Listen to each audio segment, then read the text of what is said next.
Voy a pasar lista y quiero que vayan respondiendo. Diana Carolina Aguilar.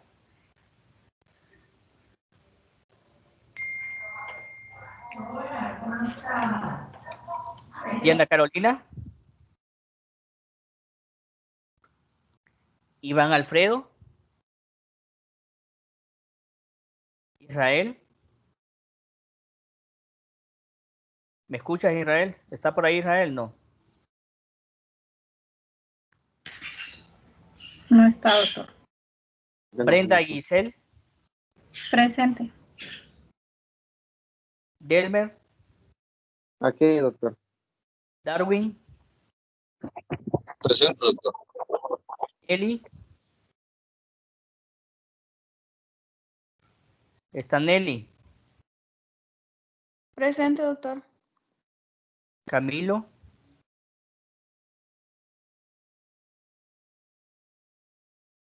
¿Saben si ellos se están conectando a psicosomática?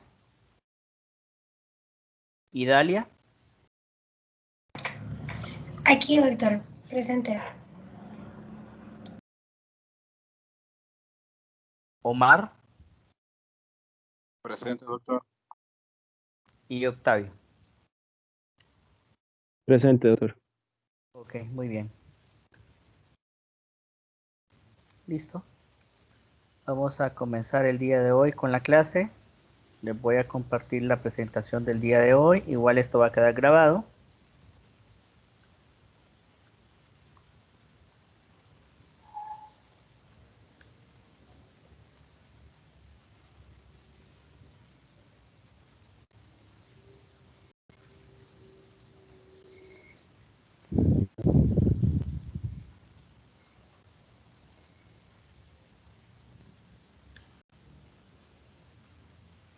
Muy bien. ¿Ya miran la pantalla? Sí, doctor. Sí, doctor. ¿Qué ven ahí? Unos niños jugando. Ok, muy bien, excelente. El tema de hoy, el tema que vamos a desarrollar el día de hoy va a ser estimulación temprana. Vamos a hablar también sobre adolescencia, sobre menopausia y andropausia. Muy bien.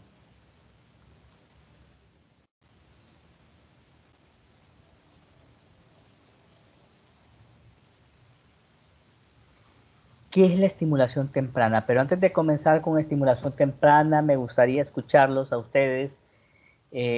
Cuando intervengan, por favor, digan su nombre. ¿Quiénes hablan más de un idioma? Acá.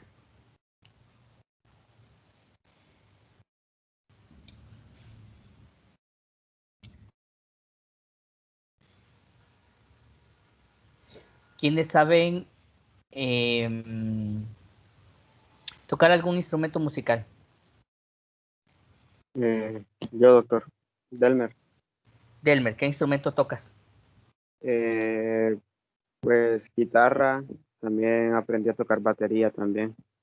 Y teclado, pero el teclado no es muy, no ha ahondado mucho. Ok, muy bien. ¿Quiénes son buenos en los deportes? Yo, doctor. ¿Quién? Yo también jugando fútbol. Darwin, Igual soy yo. yo. ¿Perdón? Y Darwin, yo. Ok, bien. ¿Quién son buenos para las manualidades? Yo, doctor. Brenda. Brenda, ¿qué Doctor Omar. manualidades, Brenda? Pues hago bisutería, o sea, pulseras, aritos. Ok, Y también como cuando hay cumpleaños hago las decoraciones que se van a poner. excelente, muy bien. ¿Quién más mencionó por ahí que podía hacer manualidades? Omar, doctor. En soldadura, específicamente. Soldadura de Ok, circuitos. excelente, muy bien. Vamos a ver, ¿quién más es bueno para bailar aquí? Bailar.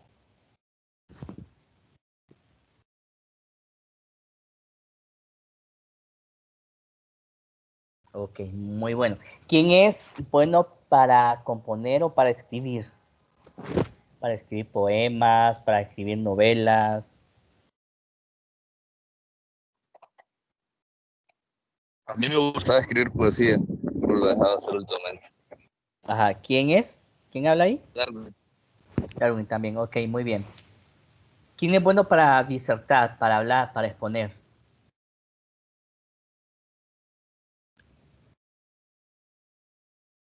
Ok, muy bien. Yo, doctor, pero Omar, pero si el tema me gusta, ese es el problema principal. Ok, muy bien, Omar. Ok, aquí lo importante es darnos cuenta que de niños nosotros nacemos con un potencial. Va a depender de nuestros padres, va a depender de los adultos y del ambiente en que nosotros nos desarrollemos, que esos potenciales se van a estimular o no. Si mi papá habla un segundo idioma o un tercer idioma, él va a estar interesado a que yo haga lo mismo. Si mi papá es bueno para las matemáticas, es bueno para los deportes, va a estimular esa área en mí. Pero lastimosamente, aquellas áreas que no son estimuladas se van, pues lamentablemente van a desaparecer. Y esto estoy hablando de estructuras cerebrales. Las estructuras cerebrales van a ser estimuladas y en la medida que se estimulen, se van a desarrollar. Aquellas áreas que no son estimuladas se van a cortar, y esa se llama poda neuronal, y le va a dar chance a otras áreas cerebrales que sí son estimuladas para desarrollarse. El niño es una esponjita. Si nosotros entendiéramos eso como adultos, trataríamos no solo de estimular aquellos aspectos que a mí me interesan como papá, sino que también vamos a estimular otros aspectos. Estamos hablando de, por ejemplo, que voy a estimular el canto, la danza, el arte, las matemáticas, la cocina, los idiomas, el lenguaje, todo eso, con el fin de que el niño tenga un desarrollo óptimo, integral. Bien, aquí hay una definición grande de lo que es estimulación temprana, pero yo la resumo de esta manera. Atención sistematizada de 0 a 6 años con el fin de potenciar tanto físicamente, intelectualmente y afectivamente al menor. No solamente afectivo, socioafectivamente. Cuando alguien piensa en estimulación temprana, piensa que solo se va a estimular el área física y no es así. Tanto el área física como el área del lenguaje, como el área cognitiva, pero también la parte socioafectiva. Tenemos personas que tal vez cognitivamente son muy buenos, intelectualmente son muy buenos, pero que lastimosamente socialmente no tienen habilidades, que afectivamente no tienen habilidades. Esa es la situación. Para algunos, esta fotografía que ustedes ven ahí es un desastre. Es un desastre, como de esos niños, pero para otros podría ser la oportunidad que tienen esos niños de explorar su entorno, de explorar todo lo que hay a su alrededor. Cuando ustedes estaban pequeños, ¿cuáles eran los regalos que les daban? Si les daban regalos. Cuando ustedes estaban chicos. Plasticina y de esos juguetitos que como triciclos y de esos juguetes que se meten como colores y cubitos. Ok, Cositas así. excelente. Muy bien. Y ¿Quién los más? colorear también. Muy bien, excelente. Me regalaron, me regalaron una guitarra y un acordeón, pero no aprendí, doctor. Ok, muy bien. ¿Quién habla ahí? Omar, el que Omar, hablaba ok. ahorita hace un momento fue Octavio. Ok, A mí me daban Legos y antes de los Legos, me dan de unas palillas que son como para ir ensamblando unas con otras, pero no me acuerdo cuál es el nombre ahorita. muy bien, excelente. Entonces, quiere decir que ustedes ya son una generación que ha sido estimulado, que se les ha proporcionado las herramientas para poder desarrollar ese motor fino, pero también ese motor grueso. Ahora entiendo por qué son como son Omar y Octavio Rodesno. Okay. Tenemos algunos conceptos que vamos a desarrollar en esta clase. Uno de ellos es la neuroplasticidad. Y la neuroplasticidad tiene que ver con la capacidad que tienen nuestros cerebros de poder formar y reformar redes neuronales a partir del aprendizaje. En este momento que ustedes me están poniendo atención, en teoría, que están viendo las diapositivas, están creando nuevas redes neuronales. Están, a partir del aprendizaje, creando redes neuronales funcionales. De ahí la importancia, por ejemplo, de hacer crucigramas, sopa de letras, de aprender un segundo idioma, de aprender un instrumento, de aprender a bailar, de aprender una receta de cocina, porque estamos estimulando esas redes neuronales. La marihuana también tiene esa capacidad de crear nuevas redes neuronales. Lastimosamente, esas redes neuronales, producto de la marihuana, son disfuncionales y en vez de hacer la persona más capaz, hacen que la persona se deteriore. De ahí la importancia de mantenernos libres de vicios. Poda neuronal. Yo les mencionaba que el niño es como una esponjita. Si es estimulado adecuadamente en las diferentes áreas, el niño se va a desarrollar y va a desarrollar su potencial. Pero si solo me enfoco en la parte física y no en el lenguaje, o si yo me enfoco en la parte del lenguaje, pero no en lo artístico, lamentablemente lo que va a suceder es la eliminación de conexiones sinápticas poco utilizadas para lograr asegurar que la capacidad cerebral esté disponible para conexiones utilizadas de forma frecuente por el niño. De ahí va a haber poda neuronal, pero tratemos que estos niños sean estimulados en diferentes áreas con el fin de potenciar aún más su capacidad. La poda neuronal se da en la niñez, pero también en la vida adulta, a mi edad y mayores, se da la reserva cognitiva, que se define como la capacidad del cerebro para poder afrontar el deterioro cerebral producido por el envejecimiento normal o por alguna enfermedad. ¿Y cómo hacemos esa reserva cognitiva? Como les mencionaba yo, pintando, escribiendo, aprendiendo un nuevo idioma, confeccionando algún diseño, pintando mandalas, aprendiendo a leer partituras musicales, todo eso haciendo rompecabezas, todo esto va a estimular esa reserva cognitiva.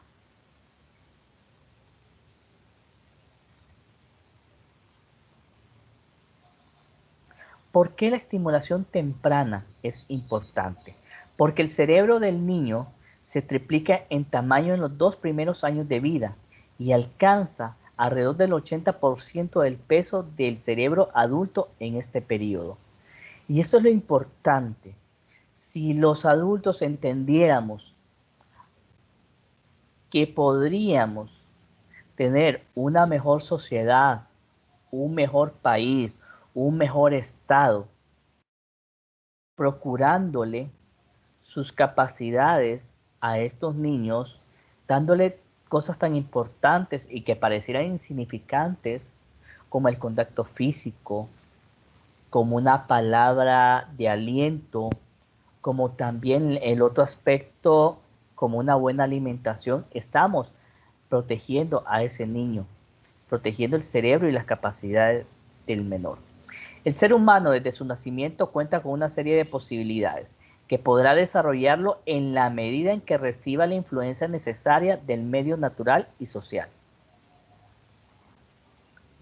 Y es bien importante considerar al cerebro como un órgano clave, pero a la vez vulnerable y que puede sufrir daños reversibles como irreversibles, producto, por ejemplo, de la malnutrición, de la falta de estimulación, de situaciones de estrés, de daños neurológicos, aspectos genéticos o de otros. Cuéntenme ustedes, cuando están en clases presenciales, cómo es su rendimiento, cómo es su capacidad cuando de repente ustedes no han desayunado.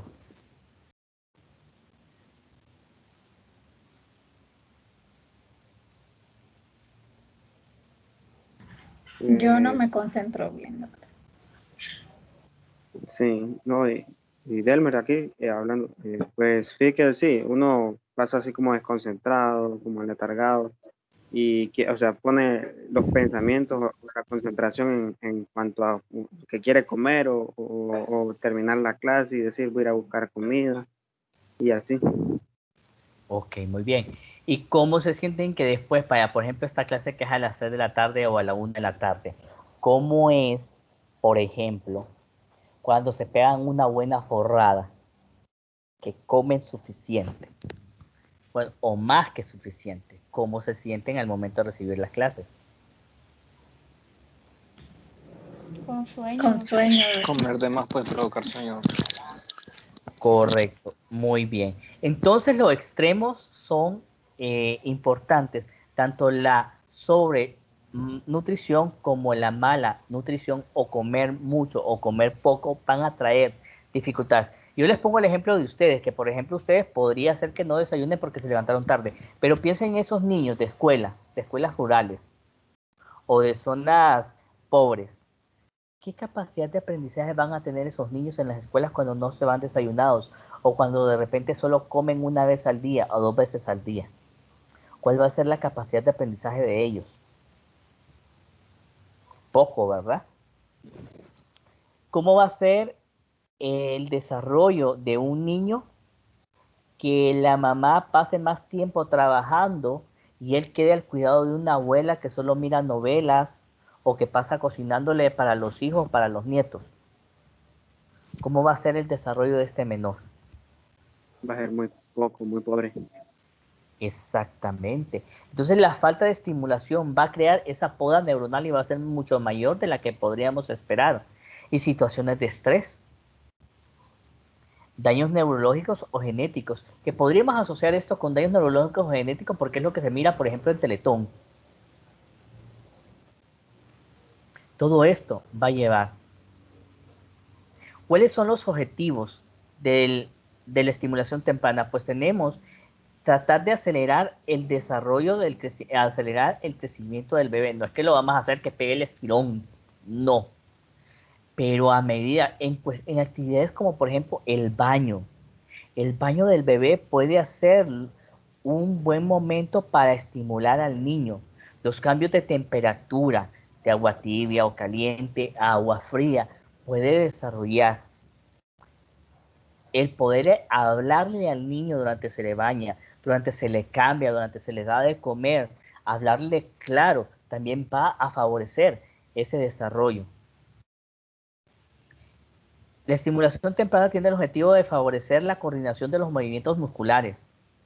Y eso lo podemos hacer mientras lo estamos cambiando al niño. Aumentar la capacidad de concentración de 10 segundos a 45 minutos, que eso no lo vamos a hacer de la noche a la mañana, eso lleva tiempo. Y tratar de mejorar la capacidad intelectual del menor.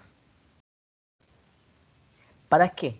Para buscar el desarrollo global del bebé, tanto físico como mental, como emocional y social.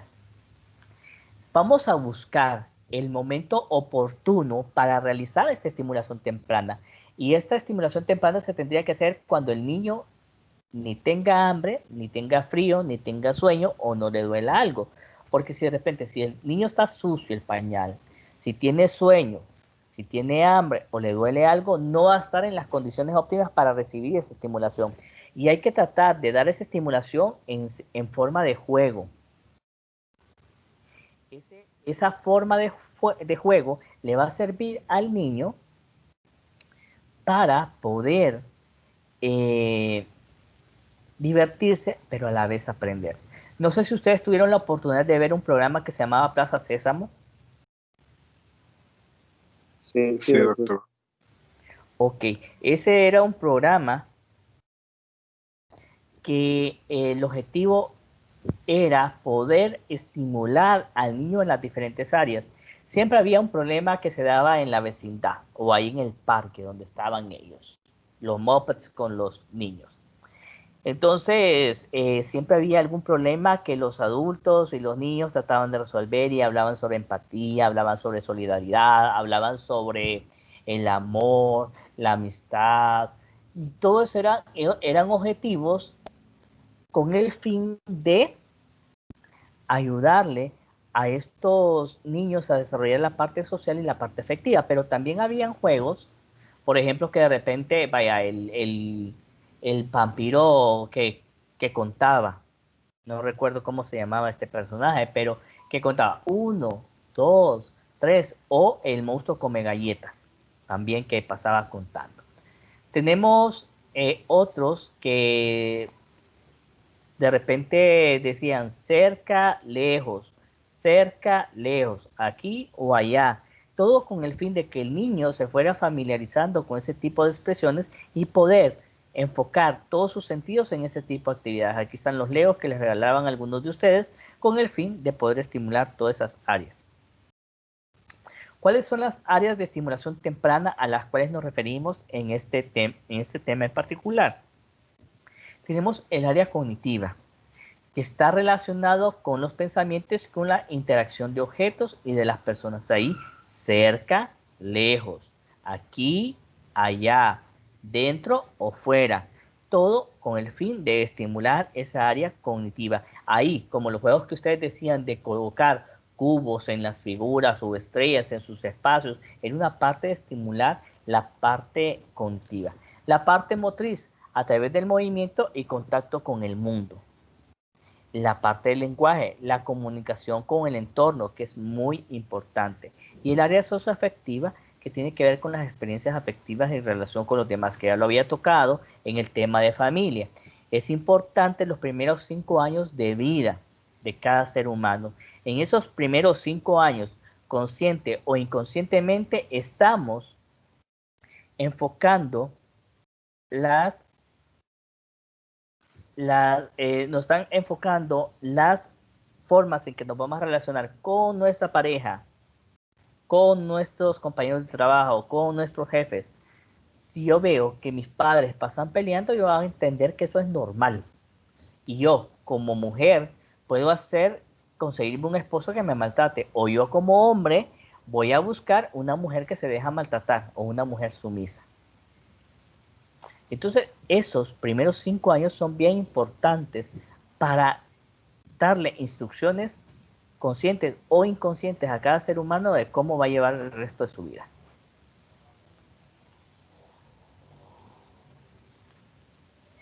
Tenemos factores protectores para el desarrollo infantil temprano. Y aquí lo vamos a dividir en 3 aspectos. Desde el punto de vista del niño, desde el punto de vista de la familia y desde el punto de vista de la comunidad. Bien. Desde el punto de vista del niño, la lactancia materna es bien importante, 1 año de vida. Además de transmitirle a él todo el sistema, todos los anticuerpos y todo el sistema inmunológico potencial, que ahorita en este momento se vuelve muy importante. Díganme ustedes, por ejemplo, qué otras cosas suceden cuando se le da pecho al niño.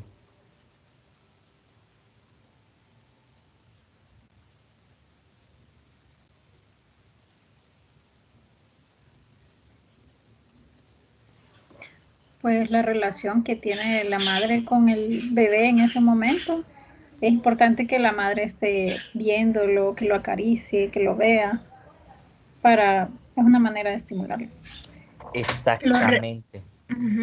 También está de los aprender a succionar y todos esos reflejos que van desarrollando y perfeccionando como para poder alimentarse, y el apego. Correcto, que eso es bien importante. Es bien importante esto del apego y es bien importante todo lo que ustedes dicen.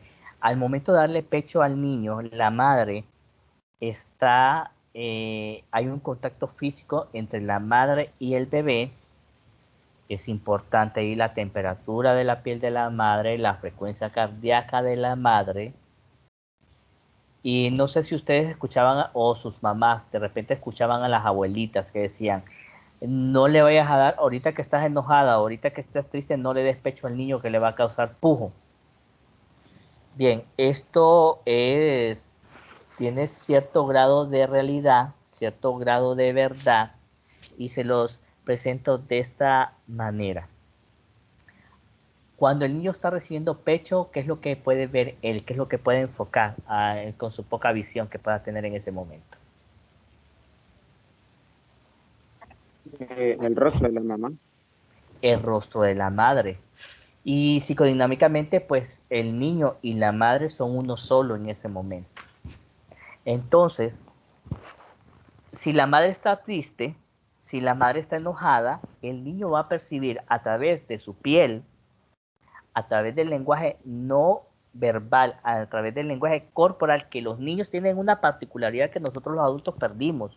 Nosotros los adultos, cuando ya aprendemos a hablar, cuando ya el niño aprende a hablar, pierde la capacidad de identificar el lenguaje no verbal. Los niños que no pueden hablar, que les todavía no hablan, son mucho más enfocados en el lenguaje corporal. Entonces ellos pueden distinguir. Cuando vamos adquiriendo el lenguaje, vamos perdiendo esa capacidad. Entonces, para el niño es bien importante ese contacto físico, ese contacto emocional en el momento de la lactancia materna, porque está estimulando. Ser primer hijo es bien importante. No es lo mismo ser el primer hijo a ser el 10º o al ser el 15º hijo. Ser mujer también es un factor protector porque a la mujer se le cuida más. Pertenecer a un nivel socioeconómico alto o medio permite tener necesidades básicas satisfechas. A nivel de la familia, tenemos que una familia extensa puede contribuir al desarrollo infantil temprano de este menor porque cada quien va a abonar un poco.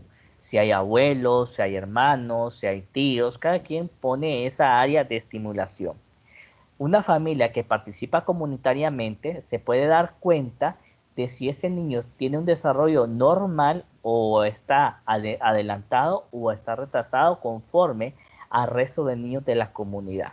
Pero si son familias aisladas, entonces lamentablemente van a perder esa oportunidad de poder comparar. Expectativas elevadas de los padres. Sucede que si de repente sus padres llegaron a la escuela primaria, sus padres van a querer que ustedes alcancen, además de la escuela primaria, la secundaria. Si llegaron a la secundaria, que logren una universidad. Si logran la universidad, sus padres querrán que ustedes lleguen a una maestría o un doctorado. Van a procurar sus padres que vayan elevando el perfil de ustedes. Si ellos tuvieron la oportunidad de estudiar en un colegio público y ellos consideran que ustedes merecen una escuela privada, ellos van a costear eso y van a trabajar en función de eso. Esto es importante, las expectativas elevadas de los padres. Pero un padre que no tenga expectativas, un padre depresivo, un padre que no estudió, un padre que no sabe leer, ¿cuáles van a ser las expectativas para sus hijos? Muy pocas o escasas con algunas excepciones. Si ustedes tuvieron la oportunidad de ver Manos Milagrosas,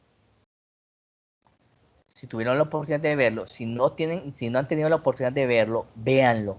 Es una película que habla sobre lo que es la resiliencia y cómo una madre con bajo nivel de escolaridad tuvo la valentía y tuvo el interés que pese a las dificultades de poder estimular a los hijos, especialmente al protagonista, en el área del estudio y se convirtió en uno de los mejores neurocirujanos de Estados Unidos. Depende de las expectativas de los padres. Uso de un lenguaje descriptivo para poderse comunicar.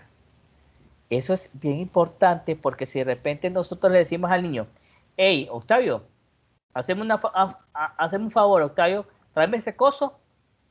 Ahí está por el tele, mira, tráeme ese coso. ¿Qué es lo que va a hacer Octavio? ¿Qué entiende por coso, Octavio? ¿O qué es un coso?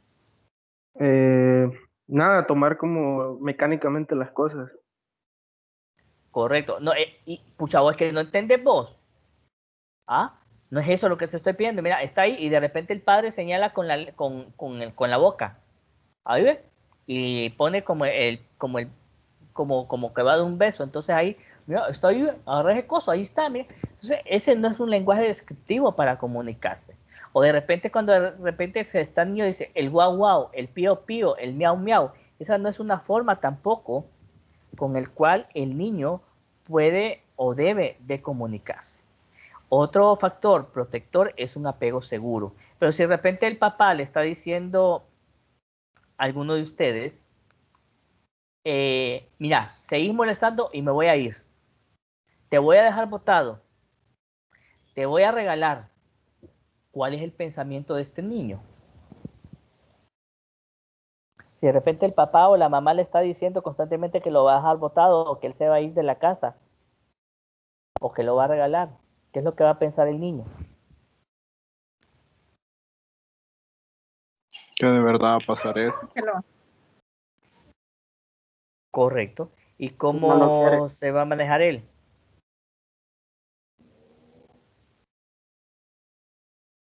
Va a tener sentimientos de culpa. Ajá. Se va a poner ansioso de repente cuando la mamá salga y que llegue tarde. Sí, Se va a porque va a se va a pensar que lo preocupar, se va a abandonaron. estresar. Correcto. Entonces, lamentablemente le estamos generando, pero si ustedes le dicen a esta edad que tienen ustedes que se van a ir de la casa, ¿qué harían ustedes? Que sus papás se van a ir de la casa, que lo van a dejar solos.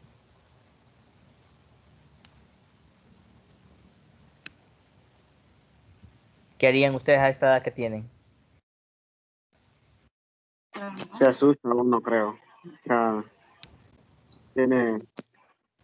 se preocupa pues, por lo que va a pasar adelante. Ok, muy bien. Bueno, una alta autoestima de los padres también va a llevar a una alta autoestima de los hijos y alta escolaridad de los padres, que ya lo habíamos hablado. Desde el punto de vista de la comunidad, programas de apoyo, la comunidad, el Estado, el país debe proporcionar programas para apoyar la estimulación de estos niños, un empleo estable de los padres, porque teniendo un empleo estable, ellos van a poder cubrir esas necesidades básicas satisfechas. Espacios comunitarios para recrearse, recursos comunitarios de aprendizaje y áreas de esparcimiento familiar son bien importantes porque nos permiten organizarnos, estructurarnos de tal fin que ellos puedan sentirse más prácticos, puedan desarrollar todos sus potenciales. Pero aquí en Honduras que de repente no se les deja salir de la calle porque les puede pasar algo malo, entonces aún mucho más difícil. ¿Cuáles son los factores de riesgo? Pues serían todos los opuestos a las anteriores, pero vamos a agregar algunos. Bajo peso al nacer, es un factor de riesgo a nivel individual. Orden de paridad, no es lo mismo al primero, al tercero, al quinto o al noveno hijo. Sexo masculino, que de repente son mucho más, somos más abandonados, entre comillas, menos cuidados. Edad mayor de 1 año, por eso de la lactancia materna y por los periodos intergenésicos cortos entre uno y otro embarazo. Prematurez también es un factor de riesgo y patologías al nacimiento. Desde el punto de vista de la edad de la madre, los extremos de la madre, madres muy jóvenes, adolescentes, no tienen la capacidad de poder brindarle al hijo una adecuada protección o seguridad. Baja escolaridad de la madre, el estado civil, solteros, viudos o separados, porque lamentablemente van a tener como una doble responsabilidad. Estado, retraso mental o enfermedad mental o adicciones en el padre va a ser un factor de riesgo para el niño. Reconocemos la parte de la vulnerabilidad, se le da la vulnerabilidad, no así la enfermedad, pero ya teniendo nosotros un padre o una madre con una enfermedad mental, aumenta el riesgo de que nosotros desarrollemos una situación como esta. Extrema pobreza también es un factor de riesgo y la violencia, el maltrato o negligencia. Desde el punto de vista de la comunidad, sector geográfico, ahí de repente hay aldeas, hay pueblos en que lamentablemente no hay acceso a salud y educación, centros educativos sin control de calidad, esto se puede dar en nuestro país lamentablemente. Escasa organización social, un ambiente rural y inexistencia de programas de estimulación temprana. Esos son factores de riesgo. Bien. ¿Cuál es el rol de la familia en la estimulación temprana? Pues la madre es importante que permanezca el mayor tiempo posible con el niño durante los 6 a 12 primeros meses de vida. Eso es bien importante, el poder de la madre. Y el padre, y aquí va a sonar un poco feo, pero así dice la literatura, es muy importante su participación en la estimulación, por lo menos 15 minutos al día para mayor rapidez en la maduración intelectual. ¿Y esto por qué es así? Porque consideran en este artículo, consideran que el padre es el proveedor, el padre es el que sale a trabajar, entonces la madre va a tener más tiempo de poder estimular al menor. ¿Qué debo explicarle yo a los padres respecto a la estimulación temprana? Vamos a decirle a los padres que no solamente los niños con déficit requerirán estimulación temprana, que no se necesita pagar a un especialista o pagar un centro especializado en estimulación temprana para darle estimulación a este niño. No, que ellos, los padres o los abuelos o los tíos o los hermanos mayores, son las personas más importantes para poder desarrollar y estimular el potencial y las capacidades del niño desde casa. Ocupamos una pelota, ocupamos plastilina no tóxica, ocupamos legos, ocupamos un petate y podemos hacerlo mientras le damos de comer, mientras lo vestimos, mientras lo bañamos, todo con el fin de que este niño sea desde la casa estimulado. Obviamente van a haber unas excepciones. Si el hijo tiene alguna alteración, sí va a necesitar de algún centro y de personal especializado para poder darle la contención y el apoyo que él necesita. E incluso en estos tiempos de pandemia, de confinamiento, ha resultado bastante importante la telemedicina. Y aquí son los terapeutas físicos o los terapeutas funcionales los que a través del WhatsApp, del Zoom y de todo este tipo de aplicaciones les permiten a ellos darle instrucciones a los padres para darles una estimulación a los niños que necesitan algo más especializado. Hay que explicarle cuál es el objetivo a los padres, la importancia que tiene y que con la estimulación temprana se previene la aparición de déficits asociados a un riesgo biológico, a un riesgo psicológico o social, como también aminora los efectos de una discapacidad. ¿Y todo para qué? Para mejorar las habilidades motrices del lenguaje y las adaptativas del niño.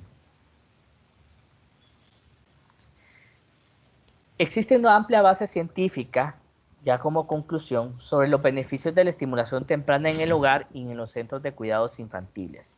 Se ha demostrado que adultos que nacidos en la pobreza, pero que participaron de un programa preescolar de calidad cuando niños, exigen mayor responsabilidad social, mejor desempeño escolar, ingresos más elevados, mayor riqueza de activos y un compromiso más sólido para el matrimonio. Los niños felices seguramente van a ser niños que en la vida adulta van a ser felices y de bien. Los buenos hábitos comienzan desde casa. Hay que promover la salud mental efectiva de los niños, que eso lo van a agradecer posteriormente. Entonces, con esto terminamos el primer tema del día de hoy, que es la estimulación temprana. No sé si tienen comentarios o preguntas.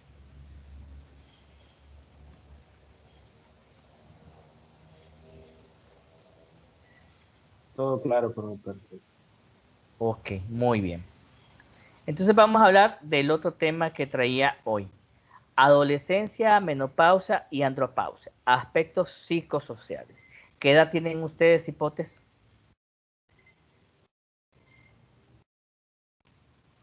24. 26 años, doctor. 26 años, muy bien. 28. 23, ¿Perdón? 23. 23, 28, 26. Ok, muy bien. Entonces vamos viendo que, bueno, yo tengo 41 años, casi 42 a un mes, casualmente. Estoy a un mes de cumplir 42 años, gracias a Dios. Dios me dé la licencia de poderlos cumplir. Entonces, ustedes acaban de pasar por la adolescencia o tienen hermanos adolescentes. Cuéntenos alguna anécdota de adolescentes. A ver quién se atreve. ¿Cómo eran de adolescentes ustedes? Tiene para escoger, doctor. No sé si quiere. ¿Quién habla? Darwin, ¿verdad? Va, pues, contá una que se pueda abrir al público. Rebeldía, felicidad, escape o de cuál. Cualquier cosa, desarrollate, no te voy a limitar. Bueno, hay una bien chistosa. Bueno, no es que me parece chistosa, sino que parece interesante. De que mi mamá cuenta cuando yo tenía como unos 15, 16 años. Yo una vez le dije que me iba a la casa, pero yo no me acuerdo de eso. Y no andaba ni alcoholizado, no andaba nada, solo que dice ella que yo le dije que me iba de la casa y que me iban de unos amigos a vivir. Es una anécdota de adolescencia que yo no recuerdo, como que la bloqueé, no sé, no tengo idea. En algún enojo lo dijiste, probablemente. Sí, en alguna no. Pero dice que fue como que arreglé mi maleta y todo. Pero yo no me acuerdo para nada. Ya ves, pero tu mamá se acuerda. Vamos a ver a alguien más.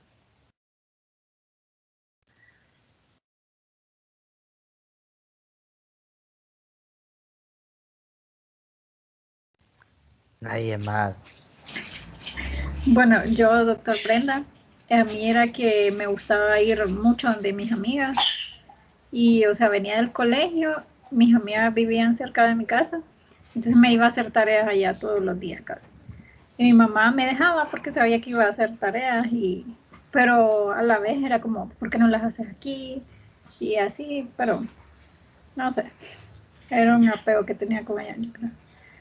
Ya hasta la fecha ya, ya no. No, ya no.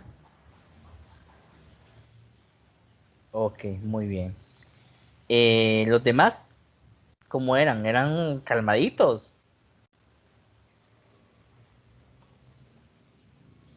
Yo era calmado, doctor. ¿Quién? Yo, Octavio. ¿Eras calmado, Octavio? Sí. Chavos, ¿quién te ve? Ok.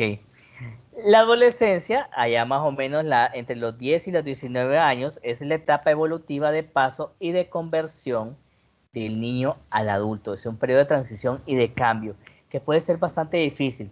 ¿Por qué? Porque nosotros los adultos no consideramos a los adolescentes como adultos.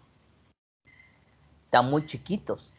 Pero los niños, y ellos tampoco se sienten niños, ni los niños los aceptan a ellos porque ya les notan cambios. Entonces es una época, un tiempo de estar en el limbo, que no está ni en el cielo ni en el infierno. Entonces puede ser bastante difícil. Y un tips que les voy a dar está relacionado con mi propia adolescencia como adulto. Si yo, de adulto, tengo mis hijos, pero mi adolescencia fue difícil, entonces la adolescencia de mis hijos va a ser terrible. Pero si mi adolescencia fue agradable, fue divertida, la gocé, la viví, la disfruté, yo voy a disfrutar la adolescencia de mis hijos. De repente los padres, en un momento de enojo, van a empezar a decir, sí, vos no aprovechás las oportunidades que yo te doy, yo a tu edad trabajaba, yo a tu edad no tenía todas esas facilidades que yo te doy y vos no agradeces, yo en tus tiempos, todo eso, no sé si ustedes lo han escuchado con sus padres o lo han escuchado en algunas otras personas. Y esto Sí. se da, sí, correcto, se da lamentablemente porque los papás, es como decir que el que habla ahí en ese momento que le está diciendo a José Luis o le está diciendo a Desiree o a María o a Pedro o a Octavio, no es el adulto, no es el papá, sino es el adolescente que anda ahí resentido. Entonces de repente, si mi adolescencia fue de maltrato, fue de sufrimiento, yo voy a sentir esa adolescencia de mi hijo bastante terrible, ya sea porque me la recuerda a mí o porque mi adolescencia, o sea, mi yo adolescente, se molesta porque este cipote tienen mejores oportunidades que yo. Entonces de repente puede surgir ese tipo de broces. La adolescencia es conflictiva tanto para los adultos y para los adolescentes. Hay múltiples cambios físicos, emocionales y sociales dentro de la adolescencia. E incluso hay situaciones que puedan llevar a una mayor vulnerabilidad al adolescente. Por ejemplo, la exposición a la pobreza. ¿Cuántos muchachitos con un buen potencial, cuántos muchachitos que tuvieron las mismas oportunidades que ustedes, que estuvieran en las mismas escuelas, llegaron a un nivel universitario? ¿Cuántos de esos muchachitos se quedaron o siguen ahí en el barrio donde ustedes se criaron y ya están casados o ya los mataron o tuvieron que emigrar? Entonces, lamentablemente, la pobreza, la exposición a la pobreza puede limitar a un adolescente. El abuso sexual, el abuso psicológico, el abuso físico o la violencia pueden hacer que los adolescentes sean mucho más vulnerables a los problemas de salud mental. ¿Cuántos compañeros de ustedes que se graduaron, que estuvieron juntos en la escuela, no tienen la misma posibilidad que ustedes ahorita en la educación superior, en la educación universitaria? Yo les podría decir de mi historia personal. Yo estudié en escuelas públicas y en el colegio público aquí en Tegucigalpa, y yo me he encontrado con muchos de mis compañeros de escuela, de colegio, de repente en situaciones bastante difíciles, pues.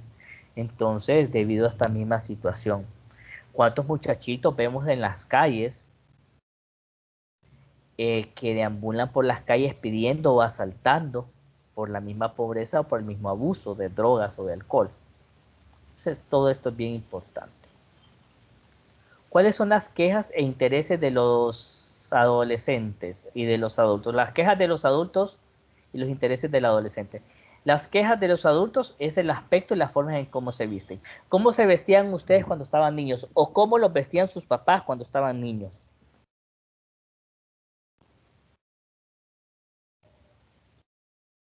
A mí me decían igual que a mi hermana. Como nos ¿Cómo? vestían de los mismos vestiditos. Cuando estábamos chiquitas, de los mismos vestiditos. O sea, en todas las fotos algo de los mismos vestiditos, las mismas camisitas. O nos vestían iguales. Ok, muy bien. ¿Y a los demás? A mí me vestían formal. Ok, muy bien. Era informal. Ok. Y ahora, y cuando llegaron a la adolescencia, ¿cómo se vestían? La primera compañera que participó. ¿Seguían vistiéndose igual como las hermanas? No, totalmente diferente. ¿Verdad? Ya fue diferente. Ya usted empezó a buscar el peinado. Vaya, por ejemplo.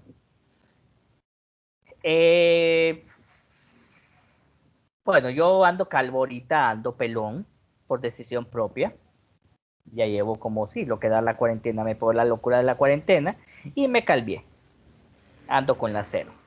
Pero este es un corte que probablemente a muchos nos la hacían cuando estábamos chiquitos porque era más, porque no se le pegaban los piojos a uno, porque era mucho más económico, tardaba más tiempo en crecer. Pero cuando se es adolescente ya no se va a querer este tipo de corte. Ya se va a buscar alguna moda, algún estilo, igual las niñas. Entonces ya no van a ponerse los vestiditos, los calcetines de revuelito, ni las colas de cada lado de la cabeza, sino que van a buscar un peinado diferente. Y esas son las quejas. La actitud, dicen los adultos que los adolescentes son desafiantes y son contestones y cambian de humor. Y los adultos andan preocupando por el futuro social, por el futuro laboral y por el futuro económico de los adolescentes, cosa que a los adolescentes no les interesaba. Bien. Las quejas de los adultos es no se le puede decir nada, cambia por nada del carácter. Muy bien. De ustedes, ¿cuántos de ustedes pensaban que iban a estudiar medicina y que se van a dedicar a esto en la vida adulta cuando estaban de adolescentes o cuando eran niños?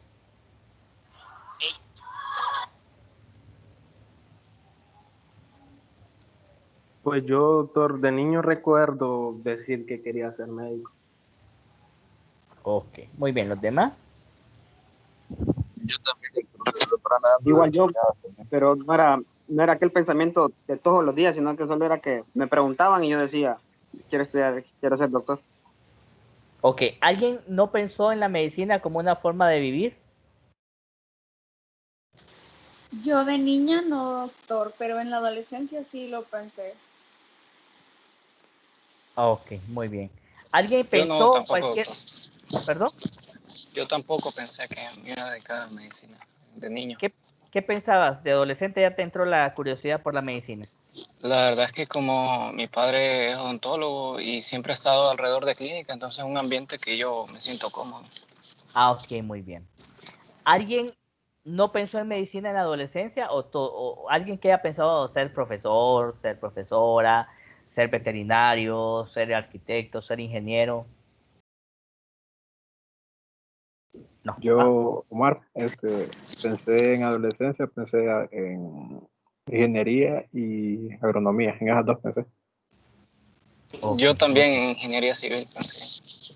ok, y de repente los intereses van cambiando en la medida de que avanzamos. Entonces, ¿cuáles son los intereses de los adolescentes? Las relaciones personales. Nada que la abuela, nada que los papás, sino que les interesan las relaciones de pareja y los colegas, los pares. Entonces, de repente, cuando se vive en una ciudad grande como Tegucigalpa, como San Pedro Sula, de repente tenemos parientes en el interior del país para las vacaciones, para las Semanas Santas, para las fechas de diciembre, pues se busca el pueblo. Y cuando se es niño no se dice que no, pues le gusta andar arreando vacas, andar ordeñando vacas, montarse a caballo, andar persiguiendo gallinas, degollarlas y todo esto y cocinar allí. Pero cuando seas adolescente ya no. Ya cuando se es adolescente ya no, yo quiero quedarme aquí en Tegucigalpa porque aquí hay ambiente, porque hay internet, porque hay esto, porque lo hay otro. Entonces ya comienzan los conflictos con los padres. Y se da una mayor importancia a las relaciones de los amigos y a las parejas. Hay una sensación de libertad y de independencia, entre comillas, que no es real, pero que el adolescente piensa que, así como mencionó Darwin, creo que fue al inicio, que decía, no, yo me voy de esta casa y me voy a vivir como que es así de fácil. Pasan una novela como incomprensión, de infelicidad, de injusticia, que a mi hermano mayor sí, que al otro vecino sí, que porque a mí no, etcétera, etcétera, etcétera. Bien, ¿cuáles son las características generales de la adolescencia? La alteración de su morfología. Se los digo, y esta cuestión lo digo en todas mis clases de higiene mental. A mí me dijeron cuando estaba pequeño que cuando llegara a la adolescencia me iba a estirar. Pues les contaré, y los que me conocen en persona sabrán que nada de estirón, que me quedé probablemente con la misma estatura que tenía en sexto grado, 1.59. Así es que es una promesa sin cumplir. No crecí, pero hay adolescentes que pegan un estirón tremendo y se, o sea, 1.80, 1.70, 1.90 y por ahí. Hay otros que lamentablemente no. Alteración en sus sentimientos, también. Erotización, eso es algo real, principalmente los varones, porque en las mujeres como que hay un mayor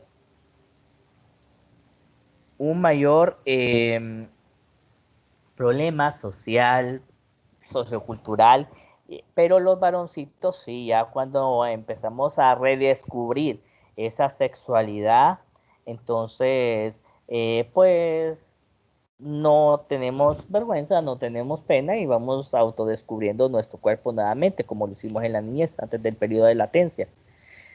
Entonces, la erotización. Por esa misma erotización y por esas hormonas revueltas, muchos adolescentes que no son instruidos desde el punto de vista de educación sexual se enfrascan en relaciones sexuales, se enfrascan en ese tipo de actividades sin protección y pueden quedar embarazados o con una enfermedad de transmisión sexual. Y si de valores, quienes eran muy religiosos o asistían a la iglesia durante la niñez y que después de la adolescencia no regresaron a la iglesia. ¿Quiénes de ustedes? Omar, doctor, yo. Omar. Ok. ¿Y era bien metido a rollo? No, no puedo decir que era totalmente de arroyo, pero sí intentaba asistir todos los domingos que podía. Ajá, ok. ¿Alguien más?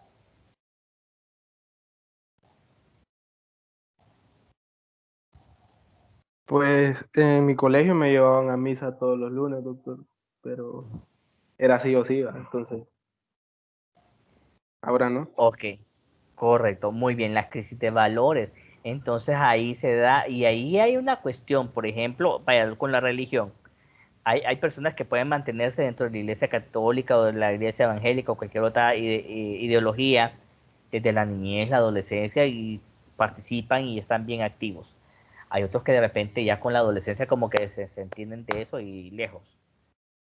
También con otras cuestiones como la mentira, como la extorsión, como la falsedad, como el uso de alcohol, como el uso de drogas, que es bueno, que es malo. Entonces va a depender las crisis de valores allí. Predicción hacia el futuro, que ya lo hemos hablado antes, y la necesidad de reafirmarnos. Y la reafirmación es por parte de los pares, en relación a los pares. Nos reafirmamos. Entonces de repente nosotros, eh, yo les podría decir, para mi mamá probablemente yo le salí bonito, pues. Para mi abuela yo era su nieto precioso, para mi tía también lo era, pero con el paso del tiempo, ya cuando se es adolescente, lo que le interesa no es que la abuela se lo diga, no es que papá o mamá se lo diga, no es que la tía se lo diga, sino que necesita que las chavas o que los chavos se interesen por la persona. Ok, determinantes de salud mental, el deseo de una mayor autonomía, eso es importante para la persona, para el adolescente, un deseo de mayor autonomía, la presión para moldarse a los compañeros también. ¿Qué hicieron ustedes de adolescentes por influencia de los compañeros o de los amigos?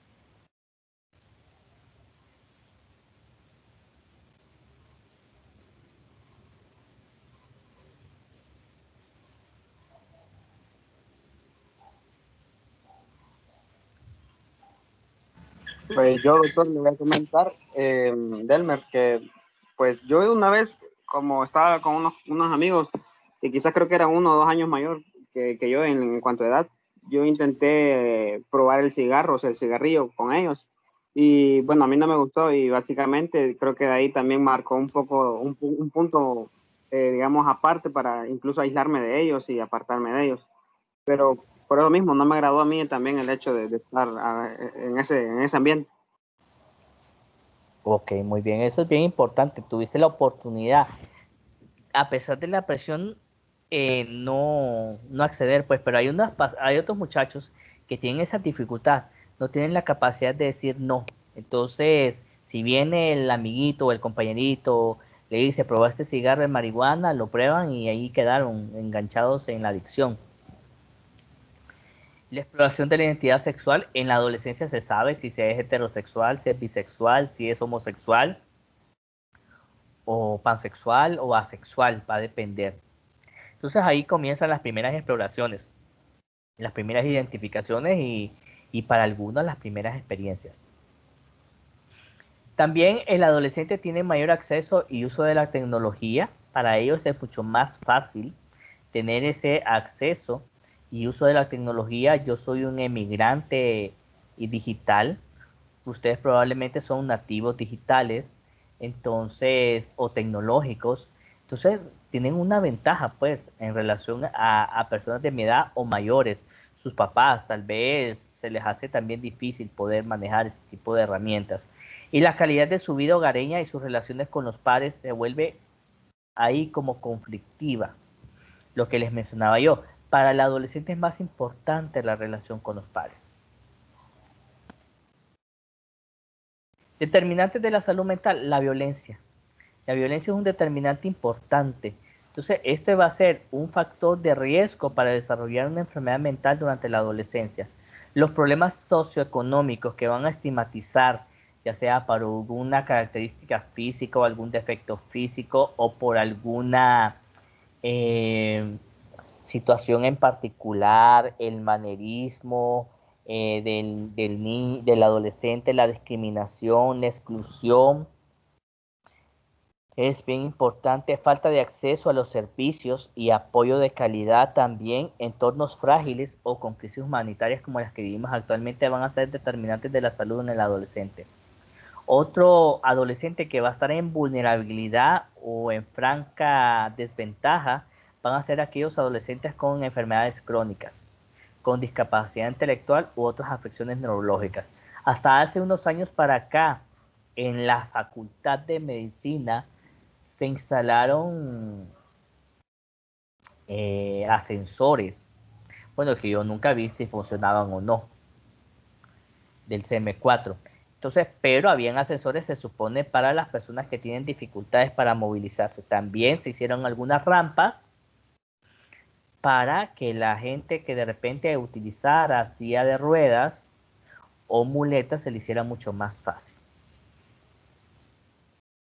Los adolescentes, las adolescentes embarazadas y los padres adolescentes con matrimonios precoces o forzados también están en vulnerabilidad.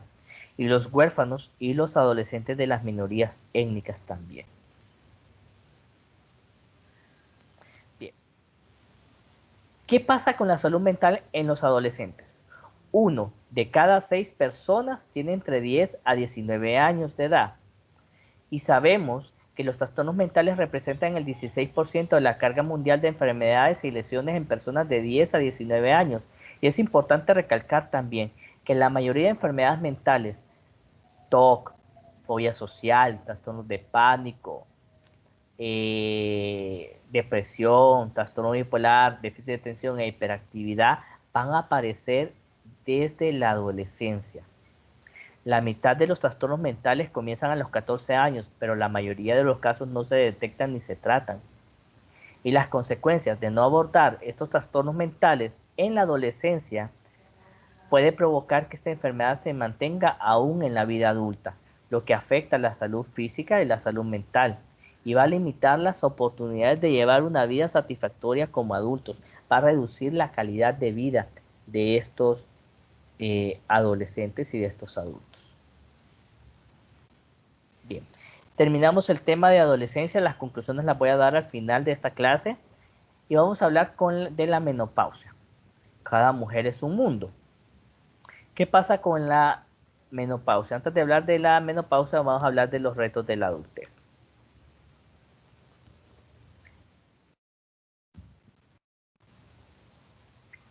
La evidencia del envejecimiento.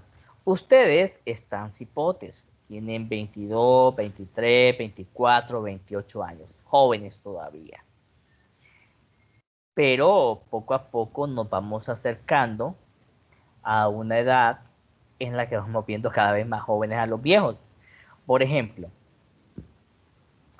ustedes tienen 22 años, 23, 28. Si piensan en 41 años, wow, qué viejo está el Dr. Cruz. Yo miro a alguien de 45, todavía está joven. Miro a alguien de 50, todavía está joven. Miro a alguien de 60, todavía está pollón. Entonces de repente se muere alguien que tenía 70, pucha, todavía estaba en edad de producir. Entonces, esa evidencia del envejecimiento se va dando poco a poco. También uno se da cuenta del envejecimiento cuando de repente ya va perdiendo cabello, ya no es tan fácil poder adelgazar, ya no se corre con tanta agilidad, todo eso. Otro reto de la adultez es realizar un inventario de logros obtenidos y de metas alcanzadas. Yo les puedo decir que a mis casi 42 años de edad, yo podría decirles que estoy satisfecho con mi vida, estoy satisfecho de haber elegido una carrera como la que elegí, una especialidad como la que he elegido, y esto me llena de satisfacción porque es algo que disfruto bastante, tanto la docencia como mi atención clínica, yo la disfruto bastante. Ver que mis pacientes mejoran, que se recuperan, que se les devuelve la funcionalidad, es para mí algo muy importante. En la vida adulta tenemos otro reto, que es reevaluar el compromiso. Y con eso el compromiso es compromiso consigo mismo, compromiso con la profesión, con el matrimonio, con la religión, con la fe, con la familia. Tenemos que también otro reto de la adultez es aprender un comportamiento activo y ético desde cualquier lugar de autoridad o de poder que nos corresponde ejercer. Una de las cosas más difíciles es poder despedir a nuestros padres. Yo despedí a mi papá cuando yo tenía 19 años. Para mí fue bastante duro aceptar la muerte de él, porque fue una muerte que no se esperaba, fue de la noche a la mañana, fue una situación, una circunstancia pues no agradable. Entonces, mi madre me sobrevive, tiene 68 años de edad, ella está todavía con nosotros, la pasamos cuidando, incluso ahorita en esta pandemia la cuidamos aún más. Y pues me doy cuenta con el paso de los años que mi mamá no se está haciendo joven, sino que se está envejeciendo, y pues que probablemente yo lidie con la enfermedad de ella y que también voy a tener que despedirme de ella y que vaya a descansar en algún momento, que espero que no sea pronto. También otro reto de la adultez es la capacidad lúdica y del placer. Una de las cosas que yo disfruto de la docencia en la Facultad de Medicina, y los que me conocen, que yo les he dado clases, sabrán que es esta otra parte, la poder compartir con ustedes, de repente compartir algún meme en las redes sociales, hacer algún chiste, hacer algún comentario. Entonces, eso también es parte de ser adulto. Pues ser adulto no significa que voy a andar amargado todo el día o que voy a andar una cara de una máscara de ogro. No, también me puedo divertir. Bien, ¿qué es la menopausia? La menopausia es el cese permanente por más de 12 meses de la menstruación en la mujer. Y se presentan síntomas vegetativos que ustedes ya lo conocen por las clases de ginecobstetricia.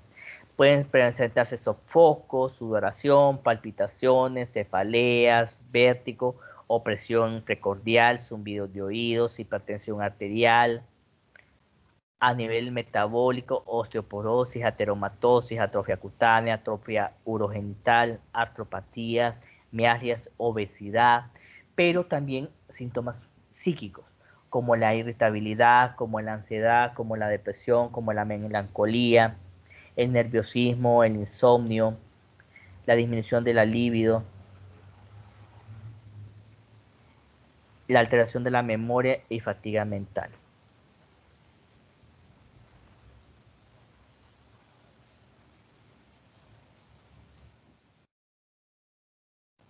Bien, ¿y a qué se debe ese cambio emocional durante la menopausia? A las variaciones de estrógenos y progesterona, a los síntomas físicos crónicos que ya mencionamos antes, a los estereotipos de género. Lamentablemente los aspectos socioculturales van a devaluar a la mujer en algunas regiones del mundo, en países como nosotros. Una mujer que ya no tiene edad fértil, pues es una mujer que se le desprecia, una mujer que no puede bajar de peso, es una mujer que no se mira atractiva y que de repente vemos que los viejos dejan a sus esposas por unas esposas más jóvenes.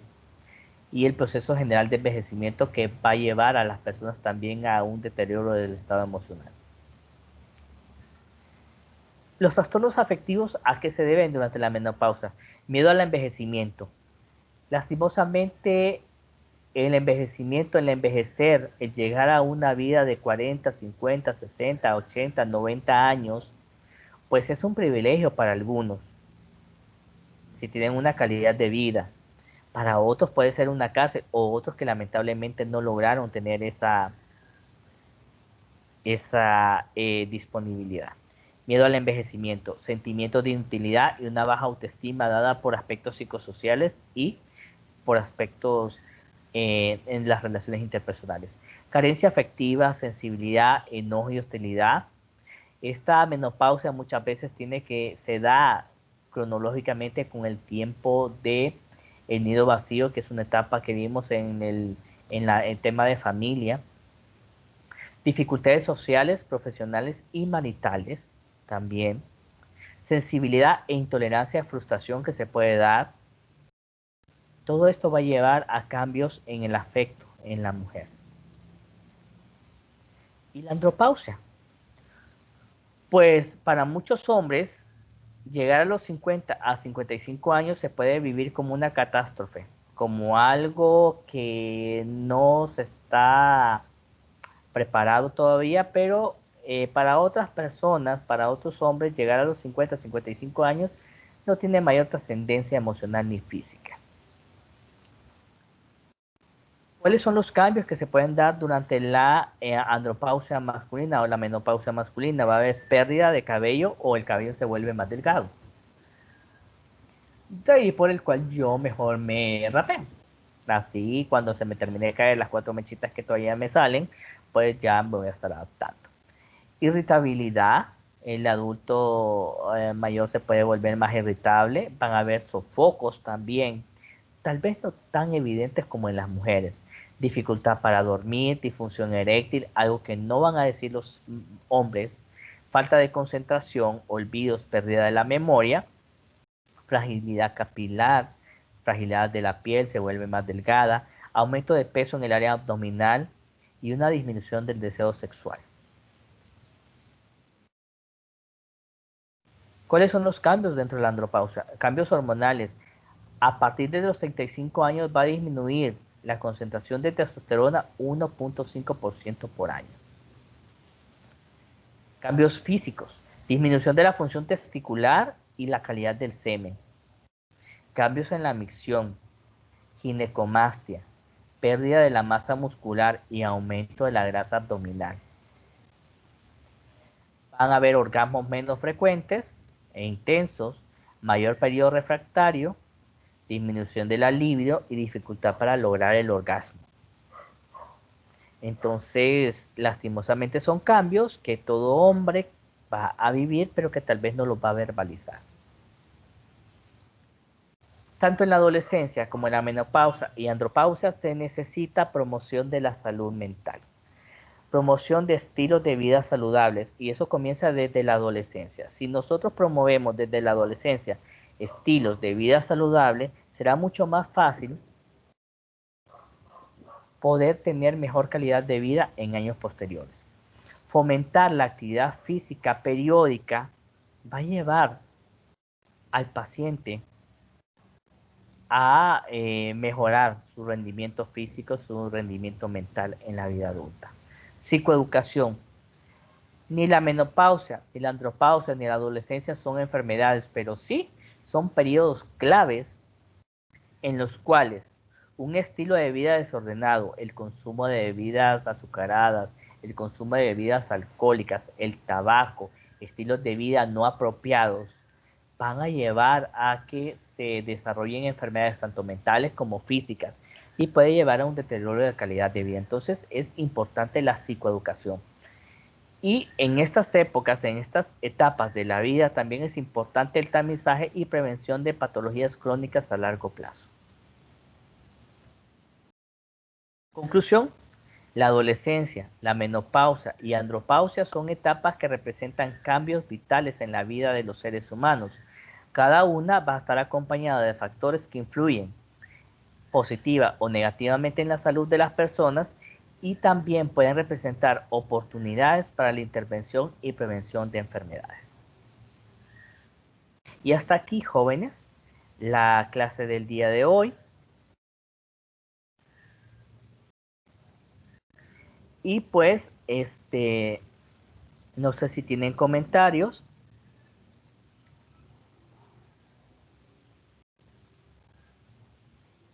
No, doctor, ninguno. ¿Quedamos claros entonces?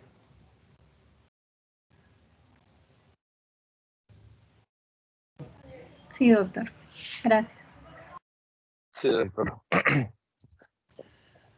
Muy bien, entonces quedamos el jueves a la 1 de la tarde, ¿pueden? Para tener la clase a la 1, más o menos 1:15.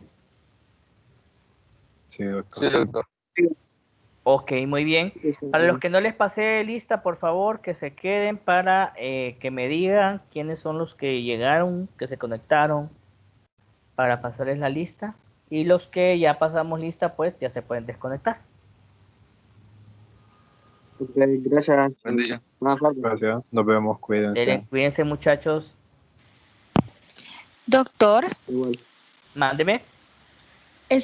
Tenía una duda. ¿Sabes si el doctor Munguía está dando clase? Porque estamos buscando grupos y no encontramos ni nada cómo contactarnos con él para la clase de psicosomática. Fíjese que no sé realmente, pero puede escribirle usted un correo a la doctora Elena Reyes, que es la jefa del departamento, elena.reyes@una.edu.hn, para que usted pueda preguntarle a ella, porque realmente no sé. Esa es la sección 1594, ¿verdad? Sí, creo que sí. ¿Alguien sabe del doctor? Yo creo que estoy en esa sección, doctor, pero no he escuchado nada. ¿Vos tampoco has recibido clases, Camilo? No, de psicosomática, no. Usted no está dando psicosomática, ¿verdad? No, yo solo doy clase de higiene mental en sexto. Entonces, sí, yo les recomiendo, miren, yo creo que él tiene un grupo de Facebook. Había entendido yo que él maneja un grupo de Facebook de psicosomática. Deberían de buscarlo. Tal vez con los muchachos que han tenido las rotaciones anteriores y tal vez a través de Facebook se pueden comunicar o a través del correo. El correo electrónico, búsquenlo desde la plataforma virtual, desde el correo institucional, Juan Carlos Munguía, y ahí se pueden comunicar también a través de él. Antes de buscar a la, traten de comunicarse con él a través del correo institucional. Búsquenlo ahí en el correo institucional, les da la opción buscar Juan Carlos Munguía y le escriben a él, y si él no les responde, háblenle a la doctora. ¿Quiénes están que llegaron tarde? Gracias, doctor. Yo, doctor. Yo ¿Quién creo es que yo? Camilo. Okay. Camilo, ok, Camilo. Ok, ¿quién más? Doctor, otra Yo, opción doctor. podría ser meterse a la otra sección de psicosomática y así como dijo usted, solo pasar la nota, aunque no creo que estén dando nota. No sé, fíjate, yo te diría que mejor a través del correo institucional. A través del correo institucional de él para que se comuniquen con él, no sé. Ok. Mejor antes de Idalia, sí, ya estaba. ¿Mande? No, sí, no, es que estaba viendo si pasaba lista. Israel López, ¿estás por Yo, ahí? aquí estoy, doctor. Llegaste tarde, ¿verdad? Sí, es que me costó que me conectara Ya. con lo del link, por eso Ok, fue. muy bien. Entonces, solo hay dos personas que no se han conectado, creo que Diana Carolina y Iván Alfredo López, no sé si ustedes los conocen. Iván es compañero también en psicosomática, doctor, y nunca ha entrado a clases. Ok, muy bien. Gracias, entonces. Y Diana creo que ella canceló las clases porque creo que era compañera en neurología, pero tampoco se ha presentado. Ok, muy bien. Muy bien. Gracias, entonces, Israel. Y nos vemos entonces el jueves, si Dios lo permite. Bueno, los escucho, me escuchan el jueves a la 1:15 de la tarde. Siempre creo que va a ser por aquí porque es mucho más fácil. Así no tenemos que interrumpirnos. Cuídense, pórtense bien y un gusto saludarles. Gracias igual, doctor. Dele.